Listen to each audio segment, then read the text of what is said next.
안녕하십니까. 세무법인 신화의 사적인 이야기 세신사 박준용 세무사입니다.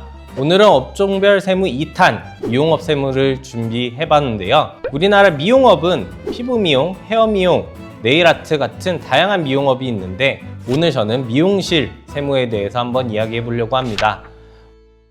우리나라 미용실 개수가 얼마나 되는지 아시나요? 2020년 기준으로 약 11만 개의 미용실이 있다고 합니다. 굉장히 많은 숫자이죠. 창업률은 전체 업종의 8.2%로 그리 높지는 않지만 폐업률로 봤을 때는 6.2%로 굉장히 낮은 편에 속합니다. 그 이유는 아무래도 사람이 하는 일이다 보니까 부가가치가 좀 높고 그리고 젊은 층들이 많이 창업에 뛰어들고 있다고 합니다. 꾸준히 증가하는 미용업 세무에 대해서 한번 알아보도록 하겠습니다. 자, 그럼 먼저 미용실 사업자 등록 전에 알아야 할 사항에 대해 말씀드리겠습니다. 첫 번째, 미용실 창업 절차에 대해서 말씀드릴 텐데요. 먼저 미용사 면허증을 발급을 받아야 합니다. 국가 자격증인 미용사를 취득한 후에 관할 시청이나 구청의 보건위생과에서 미용사 면허증 발급을 신청해야 하고요. 발급된 면허증을 가지고 영업신고를 할 수 있습니다. 위생교육 수료증과 사업장 도면, 임대차 계약서, 신분증 사본 등을 지참해서 관할 시청이나 구청에 영업신고증 발급을 신청할 수 있습니다. 면허증과 영업신고증이 발급이 되면 드디어 사업자 등록을 할 수 있는데요.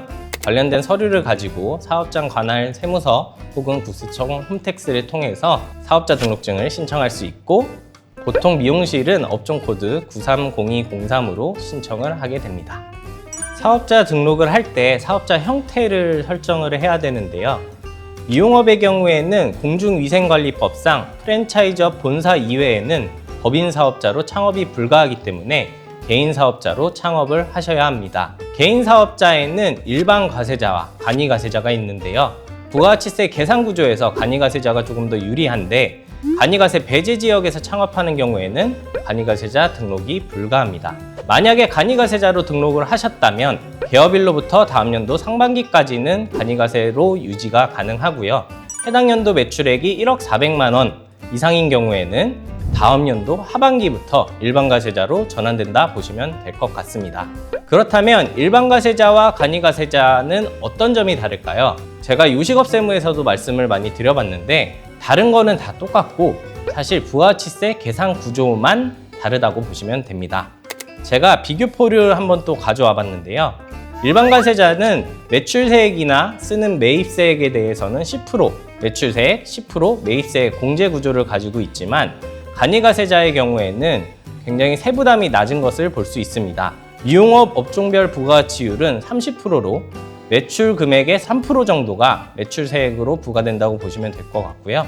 매입세액은 0.5%만 공제되지만 대부분은 간이과세자로 했을 때 부가세 부분에서 유리하다고 보시면 될 것 같습니다. 예를 들어서 연매출 1억 원, 매입비용 5천만 원을 썼다라고 했을 때는 일반 과세자는 약 500만 원의 부가가치세가 발생되지만 간이과세자는 약 275만 원의 부가가치세만 발생된다는 점에서 차이점이 좀 크다고 보면 될 것 같습니다. 따라서 간이과세자 등록이 만약에 가능하다면 간이과세자로 사업자 등록을 하는 것을 추천을 드립니다. 간혹가다 상담을 하다 보면 간이과세자로 하는 경우에 지출증명을 받고 나서 공제를 많이 못 받아서 일반 과세자로 창업하는 경우가 있습니다.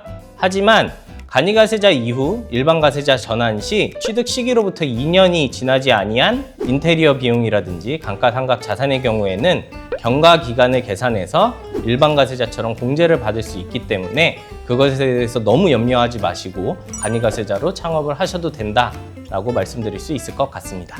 그리고 개인 사업자 등록 시 공동사업자로 등록하는 방법을 고려해 볼 수 있습니다. 미용업 특성상 디자이너끼리 같이 창업하는 경우가 많기 때문에 공동사업자 창업 시 결세 효과를 볼 수 있기 때문에 이 부분을 고려하는 것도 중요할 텐데요. 실제 공동사업 여부나 아니면 수익에 대한 배분, 그리고 사업상 부채나 세금 체납 등의 연대 책임 등을 꼼꼼히 살펴봐서 공동사업자로 내시는 것 또한 추천드릴 수 있을 것 같습니다.